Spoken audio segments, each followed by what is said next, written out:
મંગલમ ભગવાન વીરો મંગલમ ગૌતમ પ્રભુ મંગલમ સ્થૂલી ભદ્રાદ્યા જૈનો ધર્મોસ્તુ મંગલમ. ત્રીજું કર્તવ્ય સ્વાધ્યાય ઉપર આવ્યા હતા આપણે. તો અહીંયા આપણને શું જોવાનું છે? સ્વાધ્યાય એટલે શું છે? સ્વાધ્યાય આ શબ્દનું મિનિંગ શું છે? સ્વ અને અધ્યાય એટલે પોતાનું. સ્વ એટલે કે પોતાનું. પોતાનું એટલે કોણ? પોતે આપણે કોણ છીએ? આપણે આત્મા છીએ. અને અધ્યાય એટલે વિચારણા કે ચિંતન કે ધ્યાન. એટલે આપણને શું કરવાનું છે? સ્વાધ્યાય એટલે શું? કે આત્મિક ધ્યાન, આત્મિક વિચારણા કે આત્મચિંતન તે કરવાનું છે, તે ધ્યાન રાખવાનું. બરાબર. એટલે જે પણ ક્રિયાથી આત્માનું ધ્યાન થતું હોય તેને સ્વાધ્યાય કહેવાય છે. સિમ્પલ વર્ડ્સમાં, જે પણ ક્રિયાથી આત્માનું ધ્યાન થતું હોય, જે આત્મા માટે કલ્યાણકારી હોય, તેને સ્વાધ્યાય કહેવાય. જેમ કે નવી નવી ગાથાઓ ગોખવાની, તો એ શું છે? ગાથાઓ શું છે? એ બીજું કાંઈ પણ નથી, પણ જે જીનવાણી છે, જે સૂત્ર રૂપે ગૂંથેલી છે. કોના દ્વારા? આપણા ગણધર ભગવંત છે, અથવા તો જે સ્થવિર આચાર્ય ભગવંત હોય, તો તેઓ દ્વારા શું કરેલું છે? જે જીનવાણી છે તે સૂત્ર રૂપે ગૂંથેલી છે. તો એટલા માટે તે શું થયું? જીનવાણી જ કહેવાય ને. એટલે પ્રભુની વાણી જ તે આપણને પાકી કરવી બહુ જરૂરી છે. એ પણ સ્વાધ્યાયમાં આવી જાય છે. શું કરવાનું? જે જૂનો હોય તો તે બધું રિવાઇઝ કરતા રહેવાનું અને નવું નવું ગોખતું રહેવાનું ગાથાઓ. અને એનું અર્થનું પણ અર્થ પણ બાહેટ કરવાના, તે પણ ખૂબ જરૂરી છે. બરાબર. બીજું સ્વાધ્યાયમાં શું આવી શકે છે? કે જે પ્રભુએ જે પણ નવતત્વ રૂપી જે પણ પદાર્થોનું જે પણ પ્રરૂપણા કરી છે, તો તેનું પણ ચિંતન કરવાનું, તો તે પણ આવી જાય છે સ્વાધ્યાયમાં. બીજું શું આવી શકે છે? કે પ્રભુના નામ સ્મરણ પર પણ કરીએ.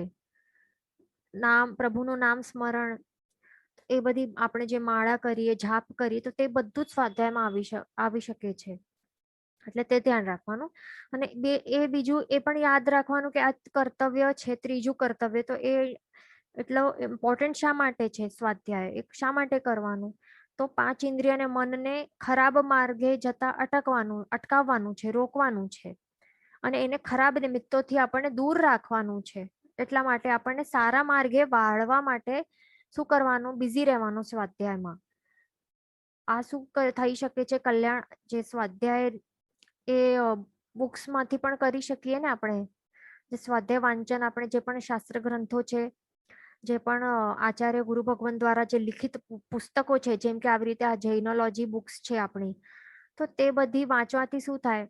એ આપણા કલ્યાણ મિત્ર નું જે હોય ને, તો એ કલ્યાણ મિત્રનું એક કાર્ય એ સાધી શકે છે. બરાબર. એ કલ્યાણ મિત્ર બની શકે છે. કહેવાય ને કે બુક્સ આર બેસ્ટ ફ્રેન્ડ્સ. તો આવી રીતે.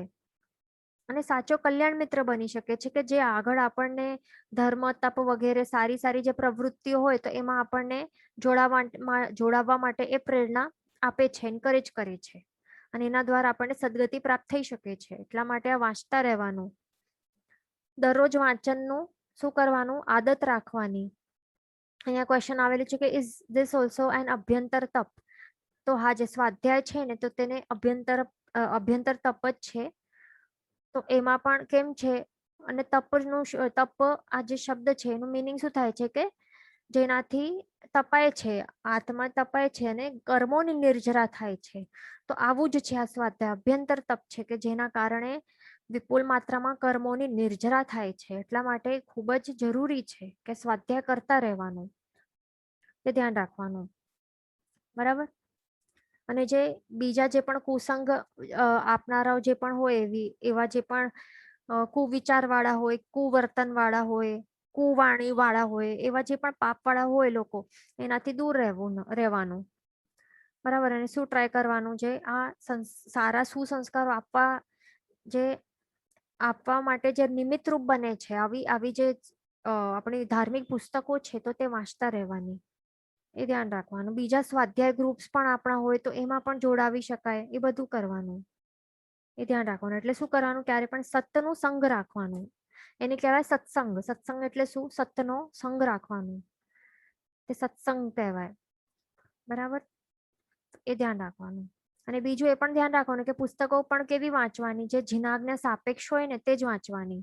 કે જીનાગ્ને અનુસારે હોય, એટલે જે માત્ર જે પ્રભુએ બતાવેલા પદાર્થો હોય તો એનું જ ચિંતન મનન કરાવે એવી બુક્સ વાંચવાની. એટલે ગુરુ ભગવંતો હોય તો એમના દ્વારા લિખિત પુસ્તકો હોય તે જ વાંચવાની, એનું ખાસ લક્ષ્ય રાખવાનું.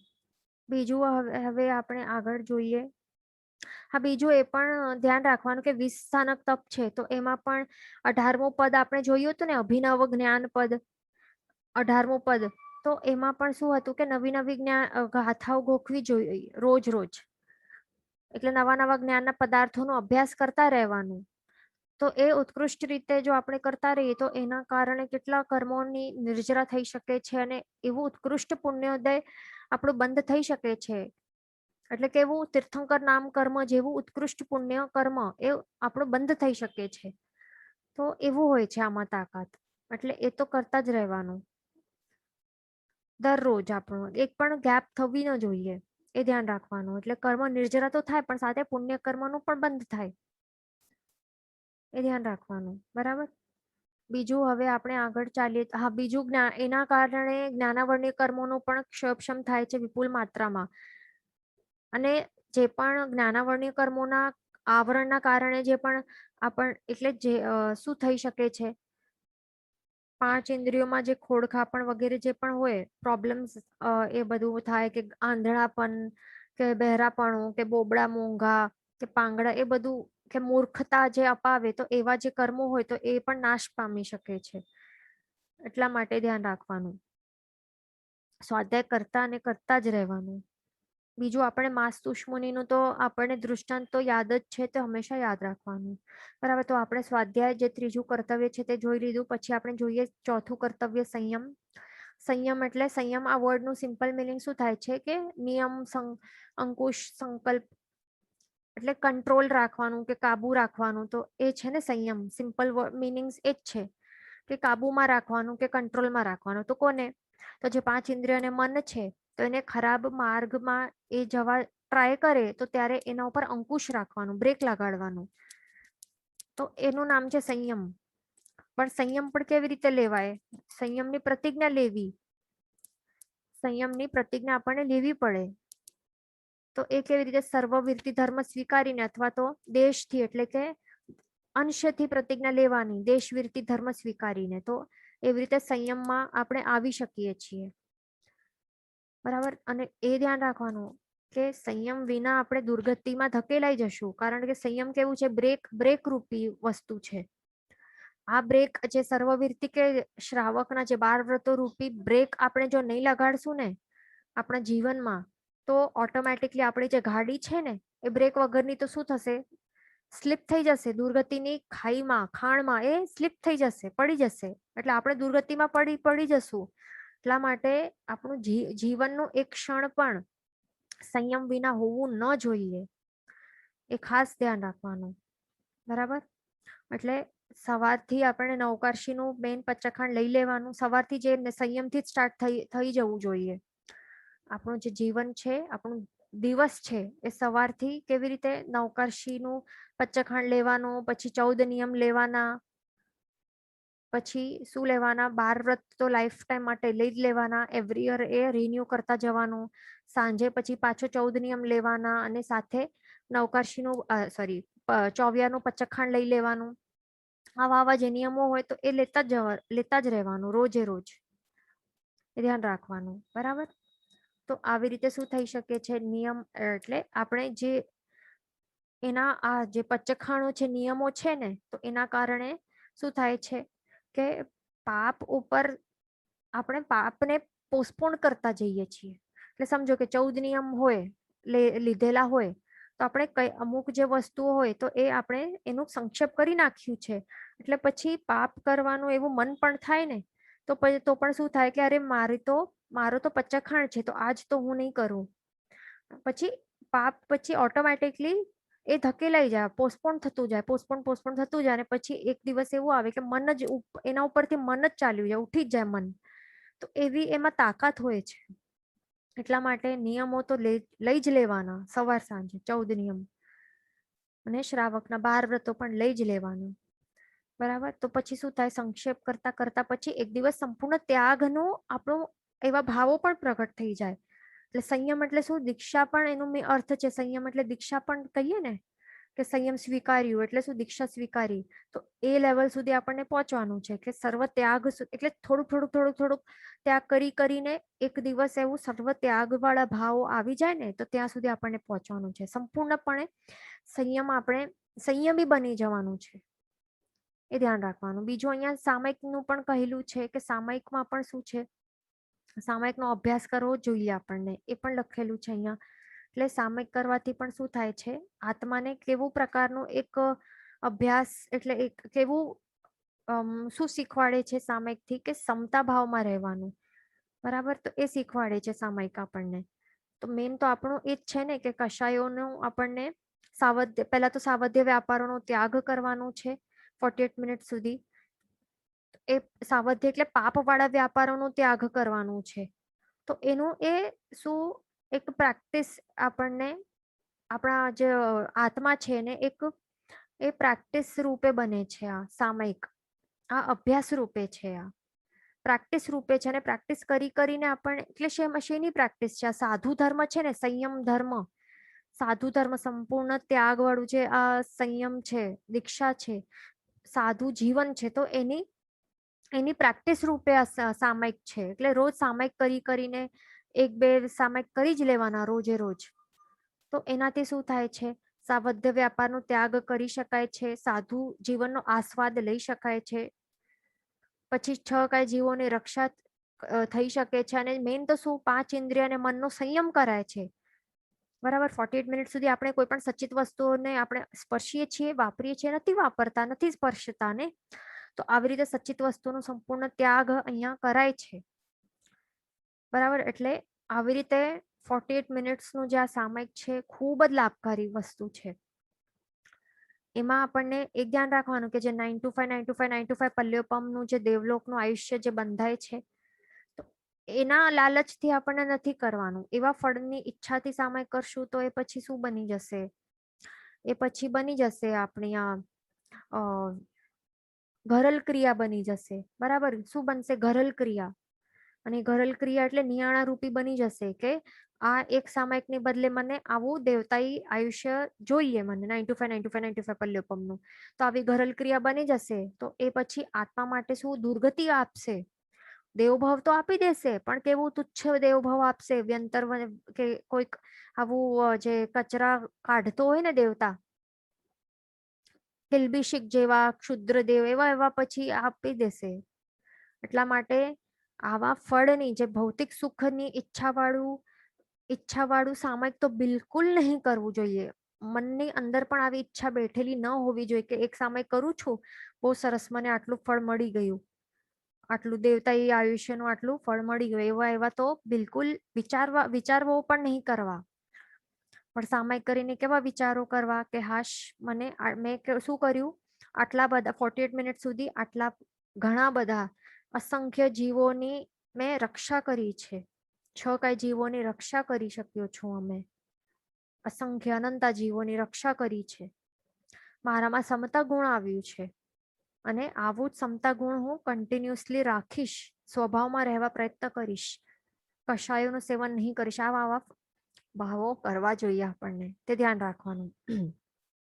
એટલે સામયિકની પણ આપણને બાધા લઈ લેવાની કે દરરોજ મિનિમમ 1 કરીશ, અથવા તો વીકલી હું 3 કરીશ, 4 કરીશ, 5 કરીશ, જેવી રીતે પણ. અથવા તો કઈ નહીં તો મંથલી પણ રાખી દેવાની કે મંથલી મેં 10 સામયિક તો મિનિમમ કરીશ.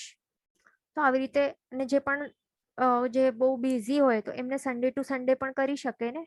તો આવી રીતે બાધા તો રાખી જ લેવાની સામયિક કરવાની, એ ધ્યાન રાખવાનું. બરાબર, એટલે આપણને શું કરવાનું, સંભાવમાં રહેવું, સમતા ભાવ આપણામાં એની વૃદ્ધિ થવી જોઈએ. બરાબર, વિઝિબલી વૃદ્ધિ થવી જોઈએ. તો જ ગણાય કે સામયિક આપણે જે કર્યું તે પ્રોપરલી કર્યું અને એ ફળ, સાચો ફળ આપનારું બન્યું. એ ધ્યાન રાખવાનું. હવે 5મું કર્તવ્ય છે તપ. તો તપનું આપણે હમણાં જ મિનિંગ જોયું કે તપનું મિનિંગ શું છે કે એવી જે ક્રિયા, જે પણ ક્રિયા એવી હોય કે જેના કારણે શું થાય, જો આપણું જે કર્મ સહિત આત્મા છે તો તે તપી જાય. એટલે આત્માઓને તપાવવાનું કે જેના કારણે પછી શું થાય, જે ગાઢ આવી રીતે કર્મનું બંધ થયેલું છે ને આપણા આત્મા પ્રદેશો પર, તો તે આ તપની અગ્નિથી તે બળીને છૂટા થઈ જાય, આપણા આત્મા પ્રદેશોથી છૂટા થઈ જાય, તો એને શું કહેવાય છે? તપ કહેવાય છે. એટલે આપણે ક્યારે પણ તપમાં જ રહેવું જોઈએ, તપાવવું જ જોઈએ આપણા આત્માને. તપાવશું નહીં આત્માને તો કર્મો કેવી રીતે ખપશે? કારણ કે આપણે કર્મો પણ એવા એવા પાપો કર્યા છે ને આપણે, એટલા આસક્તિપૂર્વક અને એવા એવા એવા એવા ખરાબ ભાવોથી આપણે આ કર્યા છે ને પાપો, કે એના કારણે ચીકણા પાપ કર્મોનું બંધ થયું છે આપણા આત્મા પ્રદેશો પર. એટલે એકદમ ખૂબ એકદમ ગાઢ અને ચીકણો કર્મ બંધ થઈ ગયું છે. તો હવે એને છૂટો પણ કરવાનું કઈ ઈઝી વાત છે? બિલકુલ પણ ઈઝી નથી. એટલા માટે આપણને ઘોર તપ સાધના કરવી જરૂરી છે, તો જે જૂના પડેલા પાપ કર્મો છે તો તેનો નાશ થઈ શકશે. અને જે નવા પાપ કર્મો જે બંધાય છે ને સમય સમય, તો તે પણ બંધાવા થોડા ઓછા તો થાય. એટલીસ્ટ સમય સમય 7 થી 8 કર્મોનું બંધ થાય છે, તો એ તો નવા તો ઓછા થાય, પણ જૂના જે એવા ગાઢ પાપ કર્મો છે એ તો છૂટા થાય. તો એના માટે આપણને 12 પ્રકારના તપ બતાવ્યા છે, 6 અભ્યંતર અને 6 બાહ્ય તપ. બરાબર. અને મેન તો એ શું છે? તપ એ તો કર્મક્ષય માટે કરવાનું જ છે, પણ બીજું મેન શું વસ્તુ છે કે તપ કરવાથી શું કરીએ છીએ? મેન તો જે આપણે બાહ્ય તપ છે, બાહ્ય તપમાં આપણે ખાવા પીવાનું એનું આ કરીએ છીએ ને, નિયંત્રણ કરીએ છીએ. કંટ્રોલ એટલે એક નિયંત્રણમાં આપણે કરીએ છીએ ને, મર્યાદામાં આપણે આવી જઈએ છીએ. એટલે જેમ કે સમજો કે હવે આપણે ઉપવાસ પચખાંડ લીધું, ઉપવાસનું તપ કર્યું, તો એમાં માત્ર ઉકાળેલો પાણીની છૂટ હશે ને. એટલે 4 આહારમાંથી 3 આહારનો ત્યાગ કરીએ છીએ અને 1 આહાર એટલે કે પાણી, તો એનું જે છૂટ છે ને ઉકાળેલા પાણીની, એટલે અહીંયા આપણે 3 આહારનો ત્યાગ કર્યું છે. પછી એકાસણાનો તપ કરીએ, સમજો કે આંબિલનો, તો એમાં શું કરીએ છીએ? માત્ર એક વખત જ બેસીને જેટલું વાપર્યું એટલું વાપર્યું ફટાફટ, અને પછી સંપૂર્ણ દિવસ સુધી બાકીના 3 આહારનો ત્યાગ કરીએ છીએ ને. માત્ર પાણીની છૂટ હોય સૂર્યાસ્ત સુધી, એવું જ છે. તો એ બધા તપમાં શું કરીએ છીએ અહીંયા આ બાહ્ય તપોમાં, કે એના કારણે આપણે જે આપણો આત્મા છે ને, આત્માનું મૂળ સ્વભાવ કેવું છે? અનાહારી છે ને, જે આહાર કરતો નથી. શું આત્મા આહાર કરે? આત્મા આહાર નહીં કરે. સિદ્ધ ભગવાન તો શું ત્યાં બેસીને આહાર કરે છે? સિદ્ધશિલા ને ઉપર ત્યાં રહીને નથી રહેતા ને. તેઓ સાદી અનંત કાળ સુધી બિલકુલ પણ આહાર ગ્રહણ જ નથી કરતા. ના 4 આહારનું એમના સાથે કોઈ સંબંધ જ નથી હોતો. એટલે પાણી તો શું, બીજા કોઈ પણ 3 આહાર એટલે 4 આહારનું એમનું સંપૂર્ણ એ વ્યવહાર જ ન હોય એની સાથે. તો એ જ આત્માનું મેન, આપણા બધા આત્માનો એ જ મેન સ્વભાવ છે. બરાબર ને?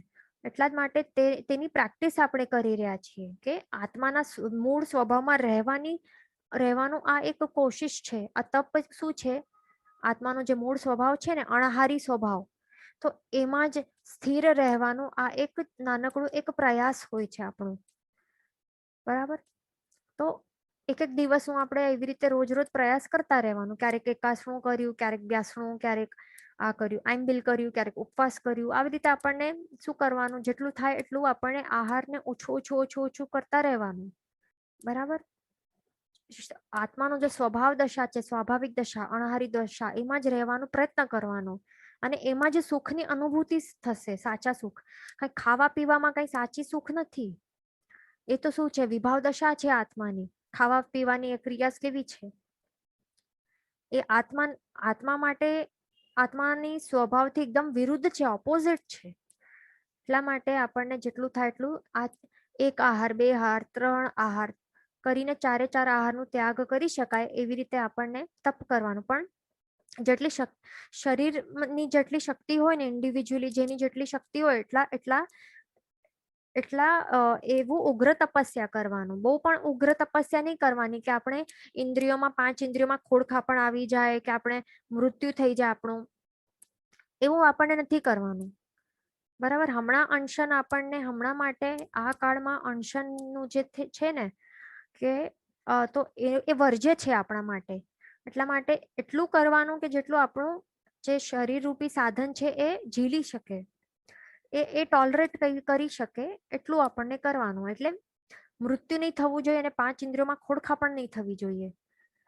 યથાશક્તિ કરવાનું છે આપણને, જેની જેટલા બોડીની જેટલી આ છે ને તાકાત છે એટલું કરવાનું છે, પણ એ કરતા રહેવાનું. જેટલું જેટલું કરશું ને એટલે આપણી શક્તિ પણ વધશે. શરીરની જે શક્તિ છે ને એ પણ વધતી જશે એવું હોય.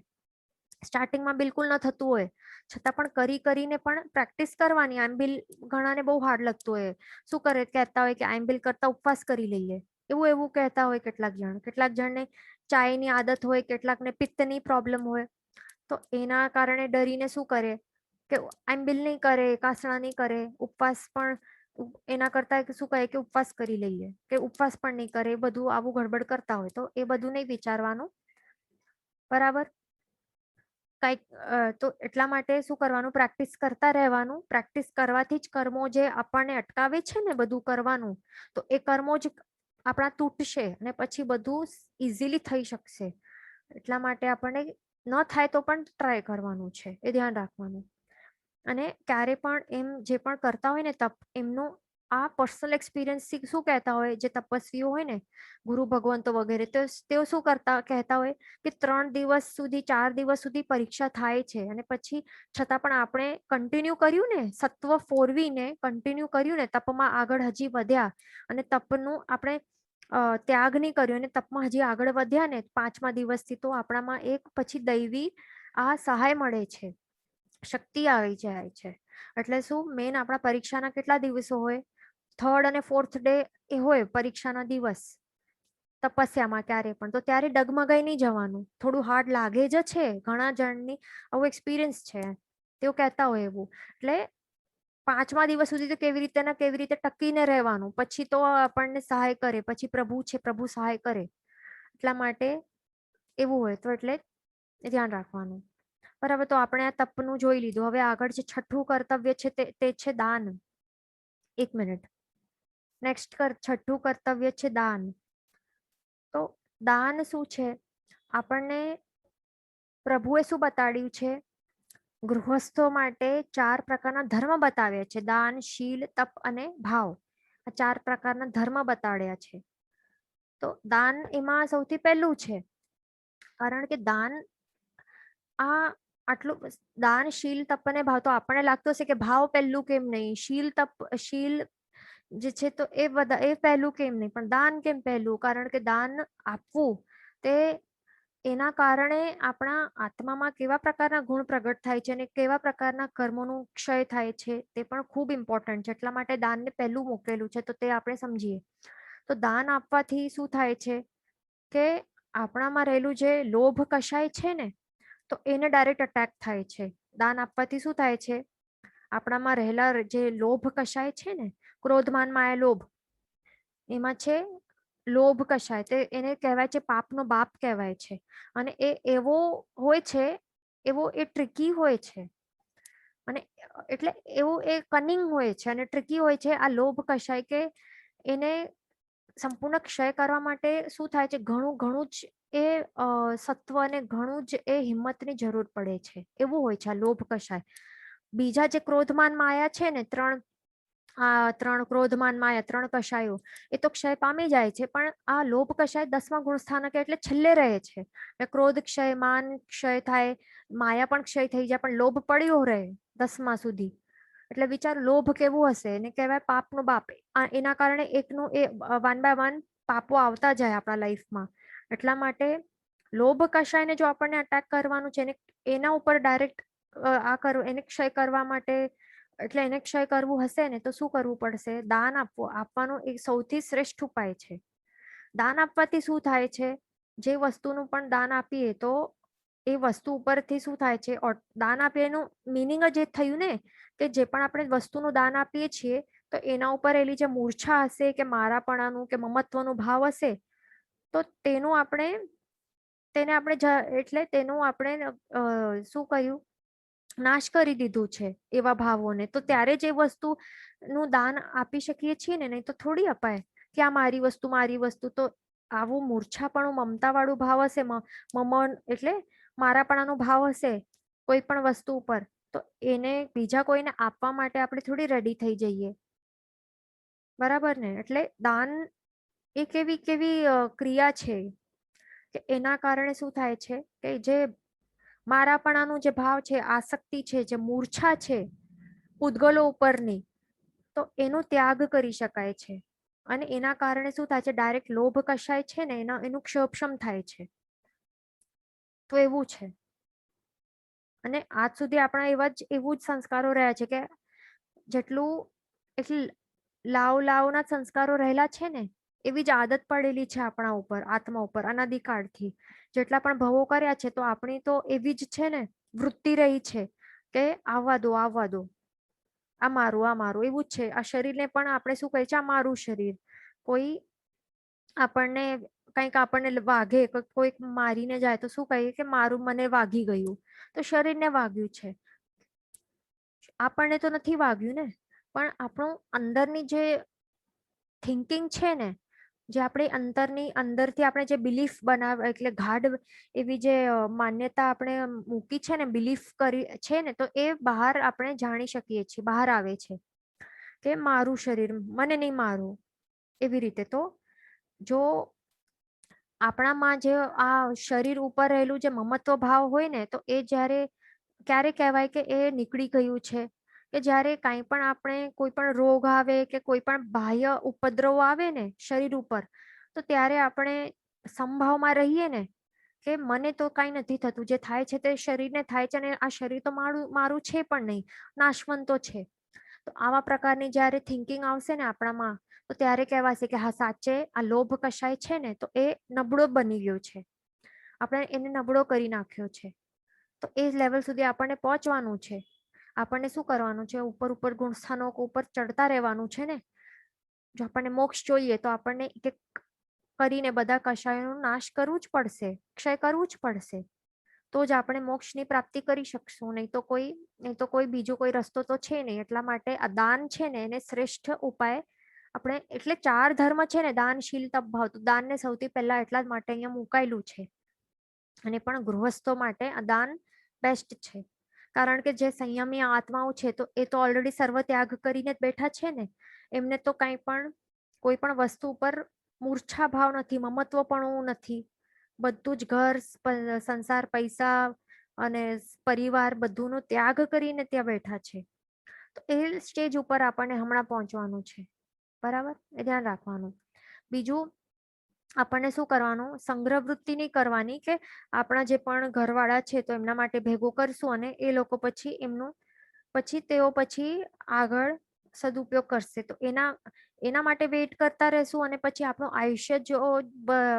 આયુષ્ય જે છે એ પૂરો થઈ જશે. પછી શું થશે, આપણે જે આટલી મહેનતથી જે પણ અને આટલા બધા પાપો કરીને જે પૈસા કમાવ્યા છે તો એ તો બધું વેસ્ટ જશે. એટલા માટે આપણે જીવતા છીએ ને તો ત્યારે જ ફટાફટ જેટલું પણ મન થાય ને, જ્યાં જ્યાં મન થાય તો ત્યાં ધર્મના જે 7 ક્ષેત્રો છે તો ત્યાં દાન આપતા રહેવાનું. શું કરવાનું, ત્યાં દાન આપતા જ રહેવાનું. જે પણ સુકૃતોના માર્ગો છે તો ત્યાં ખર્ચો કરતા જ રહેવાનું. એમ નહીં વિચારવાનું કે આગળની પેઢી માટે જ મૂકી રાખ્યું બધું. પછી તેઓ મિસયુઝ પણ તો કરી શકે છે, અથવા તો એમના પાપોદય હશે તો એ બધું ચાલ્યું પણ જશે, તેમનાથી ચોરી થાય કે કાંઈ લોસ થાય, એવી રીતે પછી નીકળી પણ જાય બધું મહેનતથી અને પાપથી કમાવેલું. એટલા માટે જ્યારે આપણે જીવતા છીએ ને તો ત્યારે જ ફટાફટ જેટલું મન થાય એટલું 7 ક્ષેત્રોમાં એ ખર્ચો કરતા રહેવાનું, દાન કરતા રહેવાનું. વળી આગળ દાનના 5 પ્રકાર બતાડ્યા છે: અભયદાન, સુપાત્રદાન, અનુકંપાદાન, ઉચિતદાન અને કીર્તિદાન. તો અભયદાન સૌથી શ્રેષ્ઠ એવું દાન કહેવાય છે. કારણ કે કોઈ પણ જીવને 7 પ્રકારના જે ભય છે તો એનામાંથી અભય કરવાનો, એટલે એનાથી જે ભય, કોઈ પણ જીવને ભય હોય ને, ડર હોય ને, તો ડરથી મુક્ત, ભય મુક્ત કરવાનું. તો એનાથી બીજું વધારે શું સારું હોય કાર્ય. એટલા માટે અભયદાનને સૌથી પહેલું દાન, સૌથી શ્રેષ્ઠ દાન અહીંયા બતાડેલું છે. એ અપેક્ષાથી સૌથી ફર્સ્ટ અહીંયા મુકાયેલું છે અભયદાનને. કોઈને પણ મરવા તો ગમતું નહીં ને, કોઈ પણ જીવને કોઈ પણ નહીં ગમે, અને બધાને એક કોમન એકદમ ભય હોય, મરણનો ભય. તો કોઈ પણ જીવને આવી રીતે આપણે બચાવી દઈએ તો એનાથી શ્રેષ્ઠ એવું શું હોય કાર્ય. એટલા માટે આ અભયદાન એ ફર્સ્ટ છે. અને આ તો માત્ર એવું દાન છે કે આપણે બચાવ્યું કોઈ. કોઈ પૈસા આપીને કોઈક જાનવરને કતલખાનામાંથી બચાવી નાખ્યું, પણ એનાથી પણ શ્રેષ્ઠ, એ તો સારું જ છે, પણ એનાથી પણ શ્રેષ્ઠ શું છે કે સર્વવીરથી સ્વીકારવાનું. તો એનાથી શું થાય, બધા જ લાઈફ ટાઈમ માટે બધા જ જે 6 કાયના જે જીવો છે 14 લોકમાં રહેલા, તો એ બધાને આપણે અભયદાન આપીએ છીએ. એટલે આપણા દ્વારા કોઈ પણ એક પણ જીવની હિંસા થશે નહીં ને, એટલે આપણાથી હવે તેઓ ભયમુક્ત બની ગયા. એટલા માટે એ પણ સર્વવીરતી એટલે દીક્ષા સ્વીકારવાનું તે પણ શ્રેષ્ઠ એવું અભયદાન કહેવાય છે એના કારણે. બરાબર, તો એવો એ પણ કરી શકાય. પછી છે બીજું છે સુપાત્ર દાન. પછી સુપાત્ર દાનમાં પણ શું હોય છે, જે સુપાત્ર હોય એટલે સારા એકદમ શ્રેષ્ઠ પાત્ર હોય, જેમ કે આ ગુરુ ભગવંતો, સાધુ સાધ્વીજી, પછી અર્યંત ભગવાન, બધા જે પણ ગુરુ ભગવંતો હોય તો એમને દાન આપવાનું, એને કહેવાય છે સુપાત્ર દાન. દાનમાં માત્ર અહીંયા ફોટો દેખાય છે એવી રીતે અહીંયા માત્ર અન્ન પાણી એ નહીં, પણ વસ્ત્ર પણ આપી શકાય, પાત્ર પણ આપી શકાય, વસતી કે ઉપકરણો બધું બધું કંઈ પણ આપી શકાય. તો એ બધાને સુપાત્ર દાન જ કહેવાશે. આપણા માઇન્ડમાં હશે કે સુપાત્ર દાન એટલે માત્ર વહોરાવાનું, અન્ન પાણી ગોચરી વહોરાવાની, તે નથી, પણ બીજી બધી સામગ્રીઓ, વસ્ત્ર, દવા, પાત્રા કે ઉપાશ્રય માટે સ્થાન, પાઠ આપ્યું, ઉપકરણો આપ્યા, એ બધું બધું જ આવી જાય છે સુપાત્ર દાનમાં. તે ધ્યાન રાખવાનું. અને સુપાત્ર દાન કરવાથી તો શું થાય, એવા ઉત્કૃષ્ટ ભાવ પણ પ્રગટ થઈ શકે છે કે જેના કારણે તીર્થંકર નામકર્મ પણ બંધાઈ શકે છે. વિચારો, હવે રેવતી શ્રાવિકાનું જ એક્ઝામ્પલ ખ્યાલ છે ને, કે તેઓએ શું કર્યું કે સિંહ મુનિને કોળાપાક વહોરાવ્યા શ્રેષ્ઠ એવા ભાવોથી. પછી તે આગળ ચાલીને સમાધિનાથ નામના એવા તીર્થંકર ભગવાન બનશે પછી ફ્યુચરમાં, રેવતી શ્રાવિકા. એટલે મેન શું અહીંયા સુપાત્ર દાન કરવાથી શું થયું, એ એક આલંબન રૂપ બન્યું સુપાત્ર દાન, કે જેના કારણે ઉત્કૃષ્ટ ભાવો આવે અને તીર્થંકર નામકર્મ બંધાયું. બીજું હા, તો એવી રીતે ધ્યાન રાખવાનું. બીજું સંગમનું પણ તો છે ને દૃષ્ટાંત, કે સંગમે ખીર વહોરાવી ઉત્કૃષ્ટ ભાવોથી તો શાલીભદ્ર બન્યા ને પછી તેઓ, તો એવું હોય છે એનું લાભ. એટલા માટે સુપાત્ર દાન પણ બેસ્ટ છે. આપણને શું કરવાનું, ગુરુ ભગવંતોને વિનંતી કરી આવવાની. બરાબર. પછી ત્રીજું છે અનુકંપા દાન. અનુકંપા, અનુ એટલે કે તેની પશ્ચાત, અને કંપા એટલે કે કંપન થાય ને, હૃદયમાં ભયંકર કંપન થાય, એટલે હૃદય દુઃખથી દ્રવિત બને. બીજા કોઈના દુઃખ જોઈને જ્યારે આપણું હૃદય કંપિત થાય, એમાં કંપન થાય, અને પછી એની પશ્ચાત કરાતું દાન એને કહેવાય છે અનુકંપા દાન. બરાબર. અનુ એટલે કે તેની પશ્ચાત. કોની પશ્ચાત? જ્યારે બીજા કોઈના દુઃખી જીવના દુઃખને જોઈને હૃદયમાં ભયંકર કંપન થાય, તે જોઈને તેના બાદ જે અપાતું દાન છે તેને અનુકંપા દાન કહેવાય છે. તો આ ત્રીજા નંબરનું દાન છે. તો એમાં પણ શું છે, દ્રવ્ય અનુકંપા અને ભાવ અનુકંપા. તો એમાં દ્રવ્ય અનુકંપા પણ કરી શકાય, અને ભાવ અનુકંપા એ તો શ્રેષ્ઠ છે. દ્રવ્ય અનુકંપા એટલે જેમ કે દ્રવ્ય આપ્યા કઈ આપણે દુઃખી વ્યક્તિઓના, આપણે દુઃખ જોઈને કઈક અહીંયા આપણને ફોટોમાં દેખાય છે એવી રીતે કઈ આપણે શું આપ્યા, દ્રવ્ય આપ્યા. ભલે તે તિર્યંચ હોય કે આવું હોય, મનુષ્ય હોય, કોઈ એનિમલ્સ હોય રોડ પર કે શેલ્ટર હાઉસીસમાં, કોઈ એનિમલ્સ હોય કે પાંજરાપોળમાં હોય, તો એમને આપણે દ્રવ્ય આપ્યા, કે અહીંયા આવી રીતે ગરીબોને આપણે રૂપિયા આપ્યા, અથવા તો ખાવાનું આપ્યું, કપડા આપ્યા, તો એને અનુકંપા દાન, દ્રવ્ય અનુકંપા દાન કહેવાય છે.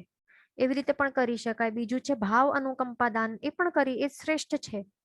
ભાવ અનુકંપા દાનમાં શું ભાવના ભાવવાની, કે આ 14 લોકમાં રહેલા જેટલા પણ બધા જીવો છે, તો તેઓ જલ્દીથી મોક્ષ માર્ગને પામે અને સાચા સુખને પામે. મોક્ષ માર્ગને પામીને મોક્ષ પદને પ્રાપ્તિ જલ્દીથી કરે. તો એવી ભાવ અનુકંપા છે. તો આવી ભાવના કોણે કરી છે? તીર્થંકર, બધા અનંતા તીર્થંકર ભગવંતો હોય ને, એ બધા આવું જ ભાવના ભાવીને ભાવ અનુકંપા દ્વારા તેઓ તીર્થંકર નામકર્મનું બંધ કરે છે. વિચારો, એટલે એવી શ્રેષ્ઠમાં શ્રેષ્ઠ હોય છે આ ભાવ અનુકંપા. દાન.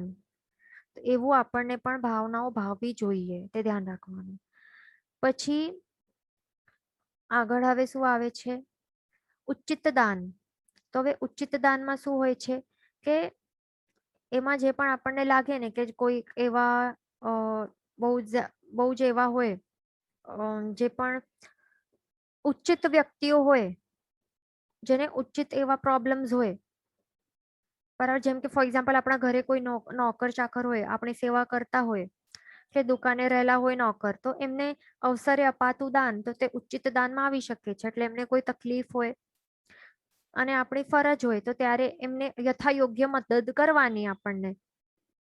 અથવા તો સમજો કે આપણા પર્યુષણ મહાપર્વ હોય, આપણા મહાવીર જન્મ કલ્યાણ વગેરે એવા અત્યુત્તમ દિવસો હોય કે પાર્શ્વનાથ ભગવાનના 3 કલ્યાણક પણ આવતા હોય છે એક સાથે.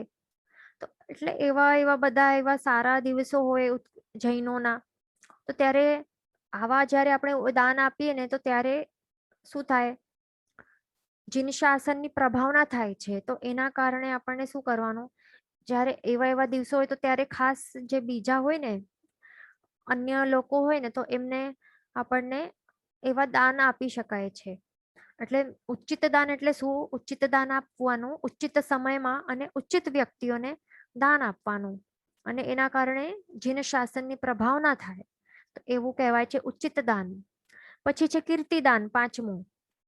કીર્તિદાન એટલે શું છે? હવે કે આ પ્રકારના દાનમાં શું થાય છે કે માત્ર જે યશ કીર્તિ કે નામ કે એવું હોય ને, જે હા આપણે દાન આપીએ તો એના પાછળનું કેવું હોય આપણો આશય, કે મારું નામ ના થાય, મારી નામ ના થાય, યશ કીર્તિ મળે કે નામ મળે, નામ ના થાય, પ્રશંસા થાય.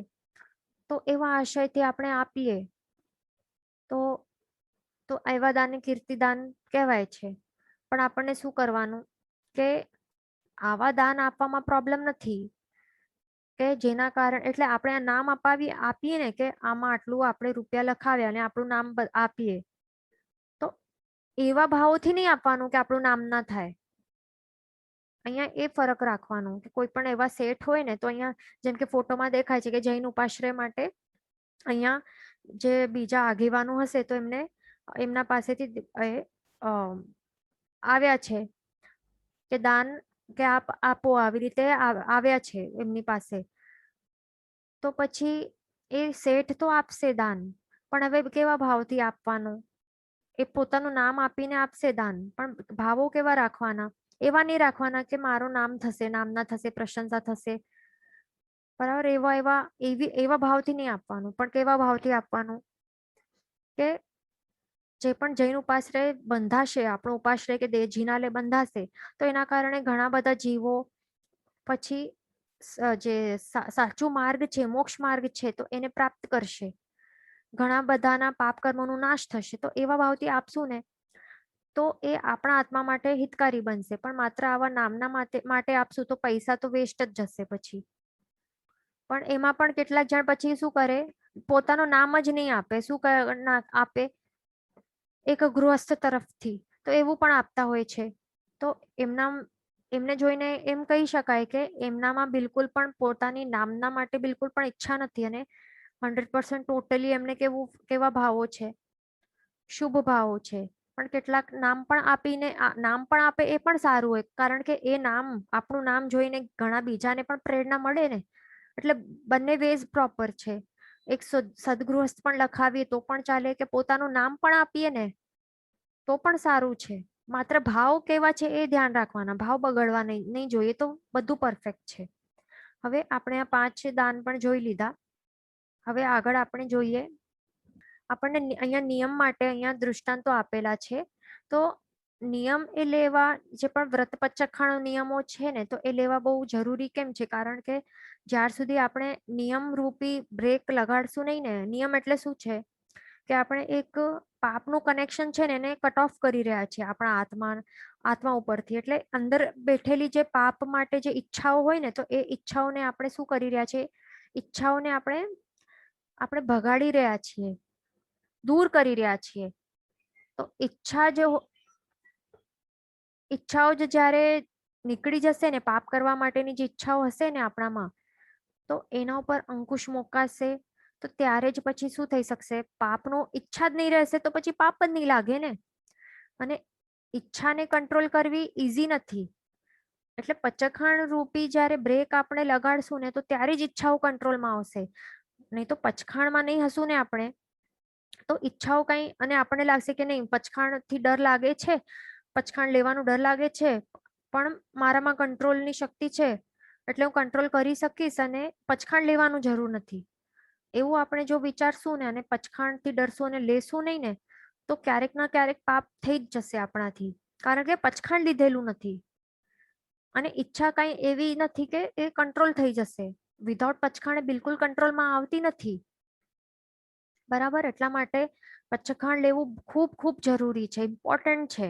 અને એ લેશું નહીં તો આપણને કઈ પણ લાભ પણ નહીં મળે, એ ધ્યાન રાખજો. આપણે ફૂલ ડે આપણે ખાશું એટલે કઈ પણ વાપરશું નહીં ને, ચાર આહારમાંથી એક કણ પણ નહીં વાપરશું, એક પણ આહારનું. જેમ કે દેવતાઓ સમજો કે એવી રીતે કઈ વાપરે નહીં, છતાં પણ તેઓ તો નિયમ પચખાણ લઈ શકતા નથી ને. નવકારશી ને ચોવિયાર નું પચખાણ એ નથી લઈ શકતા, ભલે કે કેટલું પણ મન થાય છતાં પણ એમને પાપ તો અવિરતિનો પાપ તો લાગ્યા જ કરે છે ને.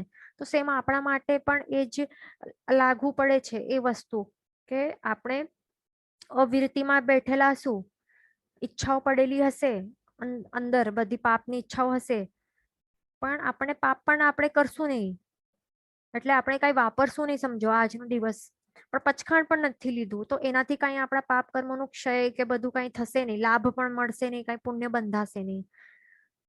એ ખાસ ધ્યાન રાખવાનું. એટલા માટે હિંમત કરવાની, થોડી હિંમત કરવાની. અને ગુરુ ભગવાન તો હોય ને, એમના મુખેથી શું કરવાનું, પચખાણ લેવાના. તો પચખાણમાં એવી તાકાત હોય છે, એવું પ્રભાવ હોય છે કે જેના કારણે પછી આપણામાં ઓટોમેટિકલી એવી એક શક્તિ, એક સત્વ ફોરવાય છે કે જેનાથી જે પચખાણ લીધું છે ને જે પણ વસ્તુનો, તો એ પ્રોપરલી પાડી શકીએ છીએ અને સંપૂર્ણ લાભ મળી શકે છે.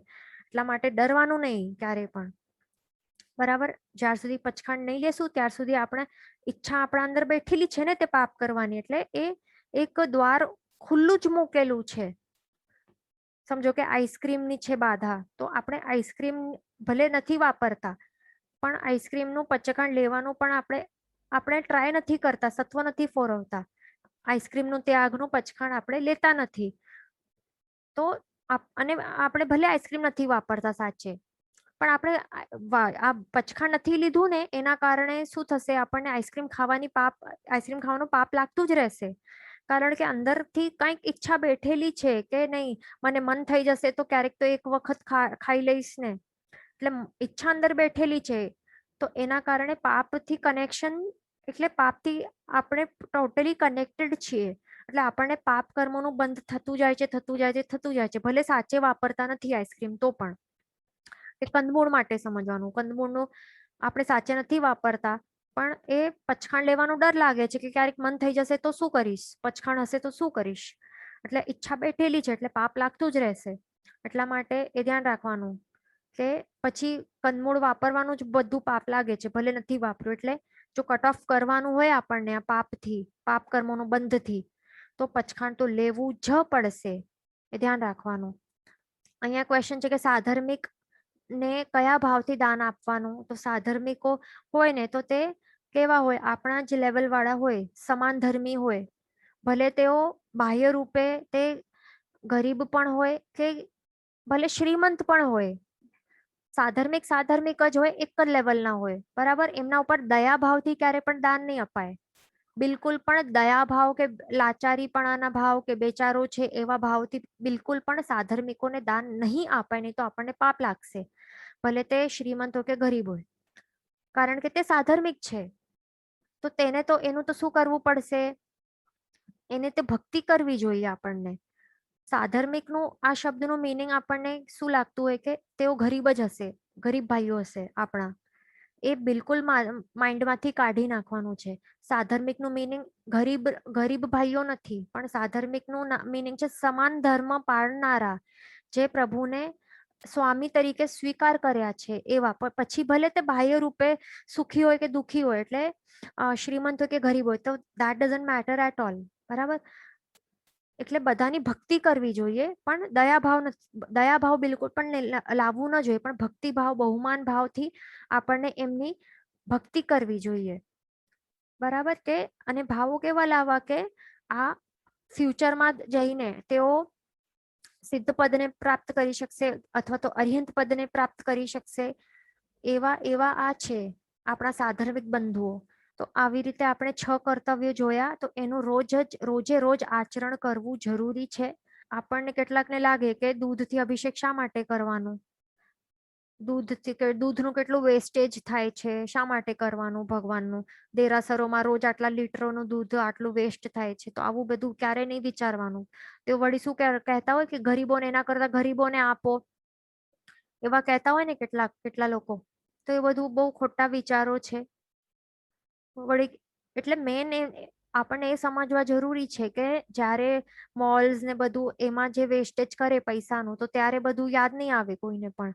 થિયેટરમાં આટલા આટલા 245 ₹300 વાપરીને ત્યાં પિક્ચર જોવા જાય કે મોલમાં બ્રાન્ડેડ ક્લોથ્સની ખરીદી કરે, તો ત્યારે પૈસા વેસ્ટ થાય છે, ત્યારે કોઈને પણ નજરમાં નથી આવતું. પણ માત્ર દૂધનું એ પણ આખા લીટરોના લીટરો થોડી વેડફાય છે ત્યાં. આપણે પાણીમાં થોડુંક જ દૂધ નાખતા હોઈએ ને, કે દૂધનું પણ કઈ વેડફાણ નથી થતું.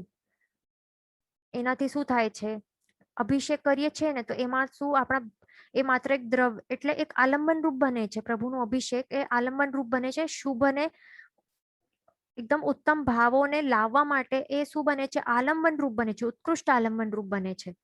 એના કારણે આપણા વિપુલ માત્રામાં કર્મોની નિર્જરા થાય છે. એટલા માટે આવા કુવિચારો બિલકુલ પણ લાવવા ન જોઈએ આપણામાં. ખાસ ધ્યાન રાખવાનું. બરાબર. જૈન વચન વિરુદ્ધ બોલાયું હોય તો મિચ્છામિ દુક્કડમ સર્વમંગલ માંગલ્યમ સર્વ કલ્યાણ કારણમ પ્રધાનમ સર્વધર્માણમ જૈનમ જયતિ શાસનમ. પ્રણામ.